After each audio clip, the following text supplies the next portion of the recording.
Hello అండి, welcome back to our channel Mamata academy. మనం TET practice bits అయితే చేసుకుంటున్నాం కదా, సైకాలజీకి సంబంధించి. మన ఛానల్లో ఇంకా బయాలజీ ప్రాక్టీస్ బిట్స్ ఉన్నాయి, ప్లస్ ప్రీవియస్ బిట్స్ కూడా ఉన్నాయి. అలాగే సైకాలజీ కూడా ప్రీవియస్ బిట్స్ అనేవి మన ఛానల్లో ఉండడం జరిగింది. ఫస్ట్ చాప్టర్ మనకి కంప్లీట్ అయింది, శిశు వికాసం. ఇది వచ్చేసి మనకి వైయక్తిక భేదాల నుంచి ప్రాక్టీస్ టెస్ట్లు అయితే చేసుకుంటున్నాం అన్నమాట. ఫస్ట్ క్వశ్చన్ వచ్చేసి ప్రజ్ఞకు సంబంధించి సరికానిది ఏది అని అడిగారు.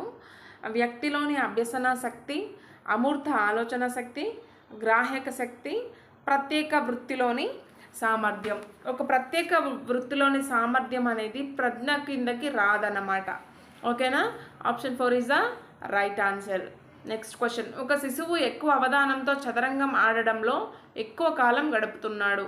దీనిని వివరించు మానసిక అంశం. ఏదైనా ఒక పని పట్ల మనకి ఎక్కువ అవధానం ఉంది అంటే దాని మీద ఎక్కువ నిమగ్నం అవుతున్నాం, అదే పదే పదే చేస్తున్నాం, ఇష్టంగా చేస్తున్నాం ఒక పనిని అంటే మాత్రం అదేమవుతుందంటే అభిరుచి అవుతుంది. ఓకేనా? మనకున్న అభిరుచి. ఫర్ ఎగ్జాంపుల్, బుక్స్ ఎక్కువ చదువుతున్నావు అంటే అది నీకున్న అభిరుచి, లేదంటే వంటలు ఎక్కువ చేస్తున్నావు అది నీకున్న అభిరుచి. ఇట్లా ఏదైనా ఎక్కువ అవధానంతో ఒక పనిని చేస్తున్నామంటే అది మనకి ఉన్న అభిరుచి అన్నమాట. ఓకేనా? Option 2 is the right answer. క్రింది వాణిలో వైఖరి లక్షణం కానిది అని అడిగారు. వైఖరి మీన్స్ ఇంగ్లీష్లో వచ్చేసి మనం యాటిట్యూడ్ అంటాము. ఓకేనా? వైఖరి ఇవి వ్యక్తిలో స్వతసిద్ధంగా ఏర్పడతాయి. వ్యక్తిలో వైఖరులు అనేవి స్వతసిద్ధంగా ఏర్పడవు. పరిసరాలను బట్టి, మనం చేసే పనులు బట్టి, లేదా మన ఫ్రెండ్స్ని బట్టి, మనం ఎదుర్కొనే సిచ్యువేషన్స్ బట్టి, వీటన్నిటి ద్వారా మనకి వైఖరులు అనేవి ఏర్పడతాయి అన్నమాట. వైఖరులను కొలవవచ్చు. వైఖరులు గతిశీలమైనవి అంటే మారుతూ ఉంటాయి వైఖరులు అనేవి అని చెప్తున్నారు. గతిశీలం అంటే మారుతూ ఉండడం. ఎస్, ఇది కూడా కరెక్టే. వైఖరులు వృద్ధి చెందుతూ ఉంటాయి. వైఖరులు అనేవి పెరుగుతూ ఉంటాయి, వృద్ధి చెందుతూ ఉంటాయి. ఈరోజు ఉన్న వైఖరులు రేపటి వరకు వేరేగా మారొచ్చు, లేదంటే వేరేగా అంటే పెరుగుతూ వెళ్ళొచ్చు. ఓకేనా? ఇలా అన్నమాట. రైట్ ఆన్సర్ వచ్చేసి వైఖరికి సంబంధించింది కాదంటే వ్యక్తుల స్వతసిద్ధంగా అనేది ఏర్పడడం అనేది రాంగ్ ఆప్షన్. వైఖరులు స్వతసిద్ధంగా ఏర్పడవు. వైఖరి విషయంలో సరైన ప్రవచనాన్ని మళ్ళీ వైఖరి గురించి అడిగారు. వైఖరి అనేది ధనాత్మక ప్రతిస్పందన, వైఖరి అనేది రుణాత్మక ప్రతిస్పందన, వైఖరి అనేది ధనాత్మక లేదా రుణాత్మక ప్రతిస్పందన, నిర్ధారించలేని ప్రతిస్పందన. ఓకేనా? వైఖరి అనేది ధనాత్మకంగా ఉండొచ్చు, రుణాత్మకంగా ఉండొచ్చు, ధనాత్మకం లేదా రుణాత్మకం ఏ విధంగా అయినా ఉండొచ్చు, కానీ అది నిర్ధారించలేని ప్రతిస్పందన అన్నమాట. వైఖరి వచ్చేసి మనకి నిర్ధారించలేము. అది చెడుగా ఉంటుందా, మంచిగా ఉంటుందా, ధనాత్మకంగా ఉంటుందా, రుణాత్మకంగా ఉంటుందా, పాజిటివ్గా, నెగిటివ్నా, ఇవన్నీ మనం నిర్ధారించలేము. So option 4 is the right answer. నిర్ధారించలేని ప్రతిస్పందన అన్నమాట వైఖరి అనేది. క్రింది వానిలో ప్రజ్ఞా నికష లోపం అని అడిగారు. ఇవన్నీ ప్రజ్ఞాంశాలను మాపనం చేయలేవు. ప్రజ్ఞాలబ్ధి ఖచ్చితమైనదని అనడానికి అవకాశం లేదు. ప్రజ్ఞామాపనంలో సుశిక్షితులైన పరీక్షకులు అందుబాటులో లేరు. పైవన్నీ. ఓకేనా? ఇవన్నీ కూడా మనకి ప్రజ్ఞా నికష యొక్క లోపాలే అన్నమాట. So option 4 is the right answer. Next question, ఒక ఊరిలో ఉండే 50 మంది నిరక్షరాస్యులు ప్రజ్ఞను ఒకేసారి పరీక్షించదలుచుకున్న ప్రయోక్తకు ఉపయోగపడే పరీక్షను ఈ క్రింది వానిలో గుర్తించము. బాఠ్య ప్రజ్ఞామాపని. ఇది వచ్చేసి మనకి గ్రూపులుగా, సమూహాలుగా చేయడానికి యూజ్ అవ్వదు. ఓకేనా? బాఠ్య ప్రజ్ఞామాపని నిరక్షరాస్యులకే, కానీ ఇది సమూహానికి పరీక్ష చేయడానికి యూజ్ కాదనమాట. బినే సైమన్ ప్రజ్ఞామాపని కూడా కాదు. రావెన్స్ ప్రోగ్రెసివ్ మ్యాట్రిసెస్ టెస్ట్ మరియు ఆర్మీ ఆల్ఫా పరీక్ష. రావెన్స్ ప్రోగ్రెసివ్ మ్యాట్రిసెస్ పరీక్ష అనేది మనకి అంటే నిరక్షరాస్యుల్ని పరీక్ష చేయడానికి ప్లస్ సమూహాలుగా పరీక్ష చేయడానికి ఈ పరీక్షని ఉపయోగిస్తాం. రావెన్స్ ప్రోగ్రెసివ్ మ్యాట్రిసెస్ టెస్ట్ అనేది. నెక్స్ట్ వచ్చేసి ప్రత్యేక వృత్తులకు ఉద్యోగులను ఎంపిక చేయటంలో ఏ పరీక్షలకు ఎక్కువ ప్రాధాన్యతనివ్వాలి? ప్రజ్ఞా పరీక్ష, వైఖరి పరీక్ష, సహజ సామర్థ్యం, సాధన. ఓకేనా? ప్రత్యేక వృత్తులకు సంబంధించిన ఉద్యోగులు అంటే వారిలో ఉన్న సహజ సామర్థ్యాలకు ఎక్కువ ప్రాధాన్యత అనేది ఇవ్వాలి. ఓకేనా? ప్రత్యేక వృత్తులు అన్నారు కాబట్టి సహజ సామర్థ్యానికి ప్రాముఖ్యం ఇవ్వడం జరుగుతుంది. నెక్స్ట్ క్వశ్చన్,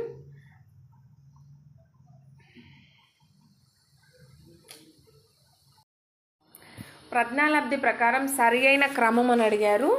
ఫస్ట్ ఆప్షన్ సురక్షణ స్థాయి, అభ్యసించగల, శిక్షణ ఇవ్వగల, బుద్ధిమాంద్యత. ఓకేనా, అభ్యసించగల, శిక్షణ ఇవ్వగల, సురక్షిత స్థాయి, బుద్ధిమాంద్యత. సురక్షణ స్థాయి, శిక్షణ ఇవ్వగల, అభ్యసించగల, బుద్ధిమాంద్యత. శిక్షణ ఇవ్వగల, అభ్యసించగల, సురక్షణ స్థాయి, బుద్ధిమాంద్యత. ఓకేనా, ఫస్ట్ వచ్చేసి సురక్షణ స్థాయి. మనకి ఆ ప్రజ్ఞాలబ్ధి ప్రకారం సరైన క్రమం అంటే సురక్షణ స్థాయి అంటే ఐక్యూ పవర్ ఎక్కువగా ఉన్నవాళ్ళు, అందరిలాగే బడికి వెళ్ళి చదువుకునే వాళ్ళు.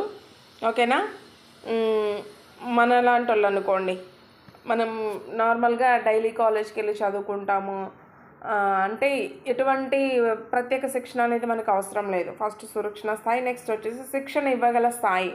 అంటే శిక్షణ ఇస్తే వీళ్ళు నార్మల్ పీపుల్ లాగా అంటే కొంచెం ప్రత్యేక శ్రద్ధ తీసుకొని కొంచెం ప్రత్యేకంగా చదువు చెప్పిస్తే మాత్రం నార్మల్ పీపుల్ లాగా చదువుకోగలుగుతారు. అభ్యసించగల, బుద్ధిమాంద్యత అంటే కొంచెం కొంచెం నేర్చుకునేగల బుద్ధిమాంద్యత అన్నమాట.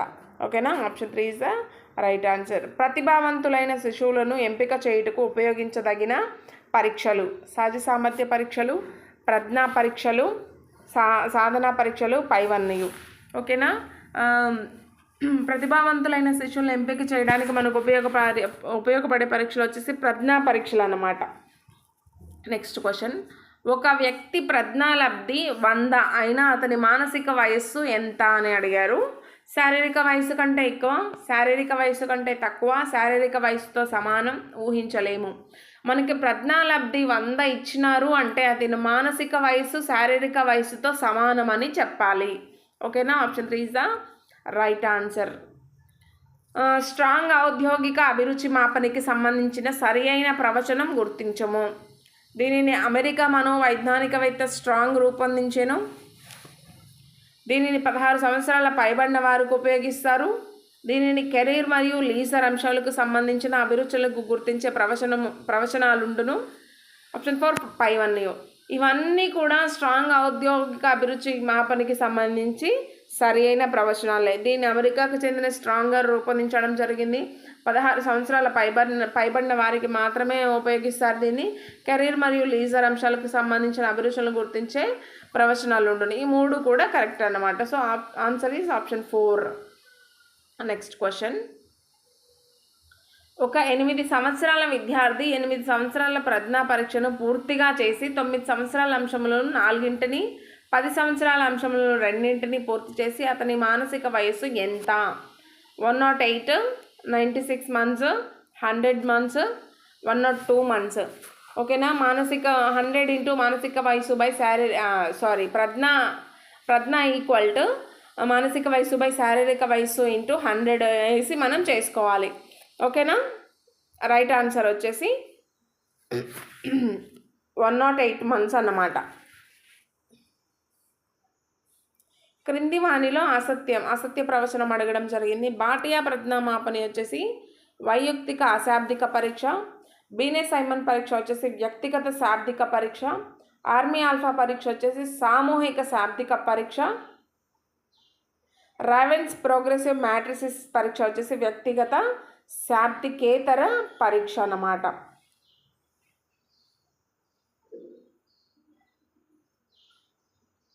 రైట్ ఆన్సర్ వచ్చేసి మనకి ఆప్షన్ 4. రావెన్స్ ప్రోగ్రెసివ్ మ్యాట్రిసిస్ పరీక్ష అనేది వ్యక్తిగత కాదు, సామూహిక పరీక్ష. ఇక్కడ మనం చూసాం కదా, 50 మంది నిరక్షరాస్యుల పట్ల ఒకేసారి ప్రజ్ఞను పరీక్షించాలనుకుంటే option 3 is the right answer. Raven's progressive matrices test కదా, నిరక్షరాస్యుల్ని ప్లస్ సామూహిక పరీక్ష. ఓకేనా, రావెన్స్ ప్రోగ్రెసివ్ మ్యాట్రిసిస్ టెస్ట్ అనేది వ్యక్తిగత శాబ్దికేతర పరీక్ష కాదు, సామూహిక అశాబ్దిక పరీక్ష. చదువు రాని వాళ్ళ కోసం, నిరక్షరాస్యుల కోసం నిర్వహించే పరీక్ష ఇది, ప్లస్ సామూహిక పరీక్ష అన్నమాట. నెక్స్ట్ క్వశ్చన్, ఈ క్రింది వానిలో నిరక్షరాస్యులను ఆర్మీలోకి ఎంపిక చేయు పరీక్ష ఏది అని అడగడం జరిగింది. Army alpha, army beta, army general classification, పైవన్నయు. నిరక్షరాస్యులను ఆర్మీలోకి ఎంపిక చేసే పరీక్ష వచ్చేసి మనకి ఆర్మీ బీటా. ఆర్మీ ఆల్ఫా చదువుకున్న వాళ్ళకే, ఆర్మీ జనరల్ క్లాసిఫికేషన్ కూడా చదువుకున్న వాళ్ళకి, నిరక్షరాస్యులకి మాత్రం ఆర్మీ బీటా. డాట్ ఒక ప్రజ్ఞా పరీక్ష, సహజ సామర్థ్య పరీక్ష, వైఖరి మాపని, మూర్తిమత్వ పరీక్ష. రైట్ ఆన్సర్ వచ్చేసి సహజ సామర్థ్య పరీక్ష డాట్ అనేది. ఓకేనా, నెక్స్ట్ ఉపాధ్యాయుడు ఒక ప్రత్యేక పద్ధతిని ఉపయోగించి బోధించినప్పటికీ విద్యార్థులందరూ సమానంగా లాభపడకున్నా లేక అభ్యసించకున్నా దానికి కారణమైన అంశం ఏమిటని అడగడం జరిగింది. అభిరుచులు, వైయక్తిక భేదాలు, సామర్థ్యాలు, సహజ సామర్థ్యాలు. రైట్ ఆన్సర్ వచ్చేసి వైయక్తిక భేదాలు.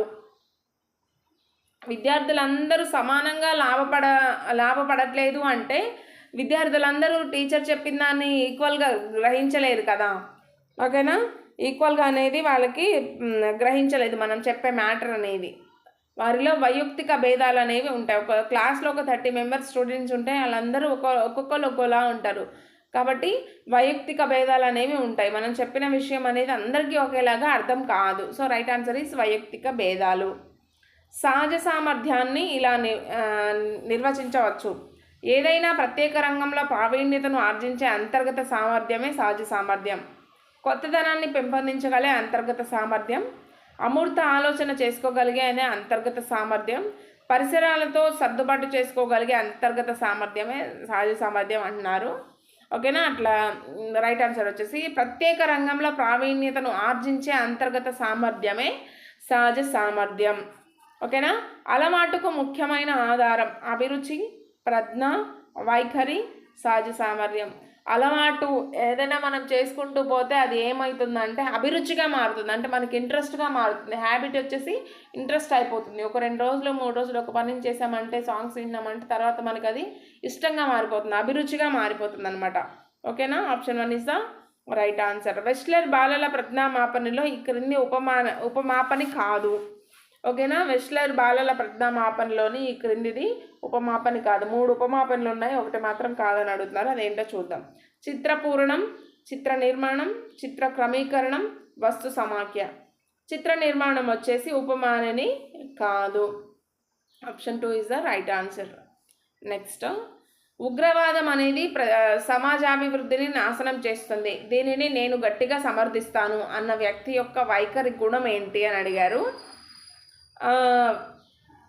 వ్యాప్తి, దిశ, తీవ్రత ఏది కాదు.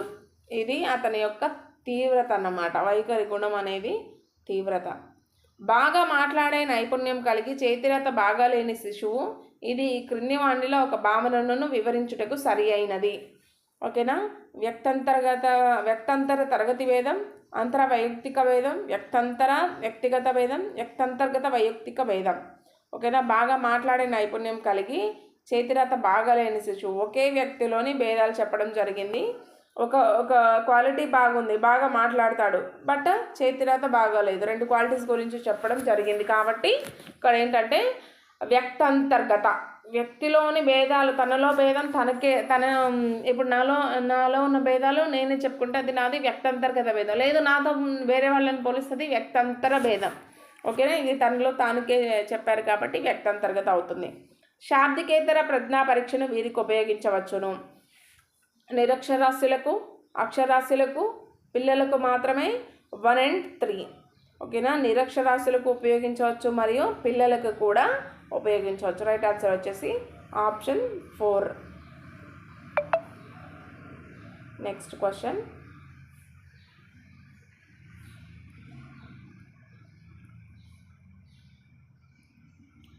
ఒక పిల్లవాని గణిత సామర్థ్యం మరియు ప్రజ్ఞ చాలా ఎక్కువ, కానీ ఆ పిల్లవానికి సాధన పట్ల ఉన్న కాంక్ష స్థాయి తక్కువ. ఈ పిల్లవాని సామర్థ్యాలతో పోల్చితే గణితంలో అతని సాధన ఇలా ఉంటుంది. ఓకేనా, ప్రాగుక్తీకరించలేము, తక్కువగా ఉంటుంది, ఎక్కువ, సగటుగా ఉంటుంది. సాధన పట్ల ఉన్న కాంక్ష స్థాయి తక్కువ కాబట్టి ఆ పిల్లవాని సామర్థ్యాలతో పోలిస్తే గణితంలో అతని సాధన అనేది చాలా తక్కువగా ఉంటుంది. ఓకేనా, option 2 is the right answer. కాంక్ష స్థాయి తక్కువ కాబట్టి సాధన కూడా తక్కువనే అవుతుంది. క్రింది వానిలో ఒకటి స్వతసిద్ధం. ప్రేరణ, అభిరుచి,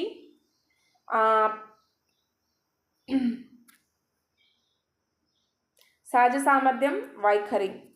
సహజ సామర్థ్యం అనేది స్వతసిద్ధం. ఓకేనా,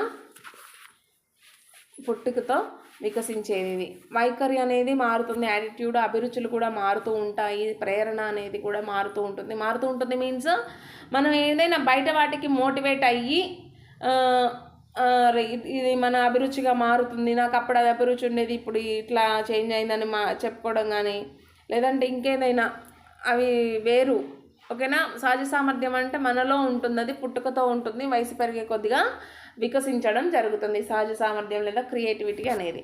ఒక ప్రత్యేక వృత్తిలో వ్యక్తి సాధనను గురించి ప్రాగుక్తీకరించుటకు ఆ వ్యక్తిలోని వీటిని మనం ఎక్కువగా తెలుసుకోవాలి. ఓకేనా.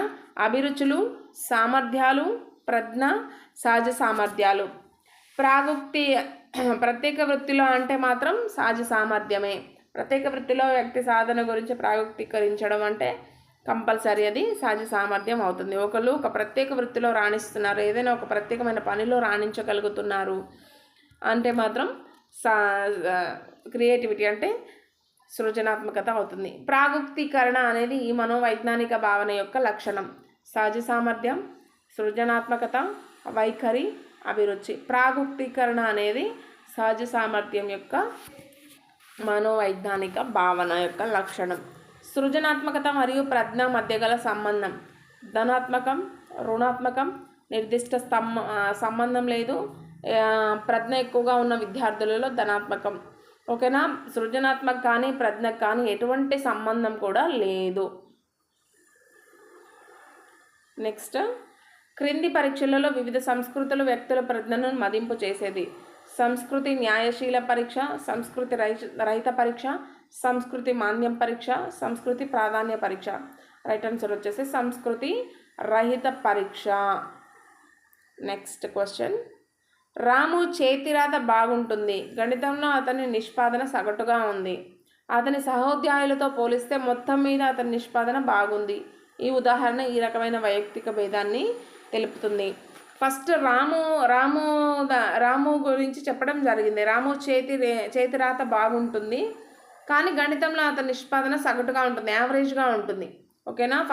ఫస్ట్ స్టేట్మెంట్ ఇక్కడ వరకు వచ్చేసి మనకి రాము గురించి చెప్పడం జరిగింది.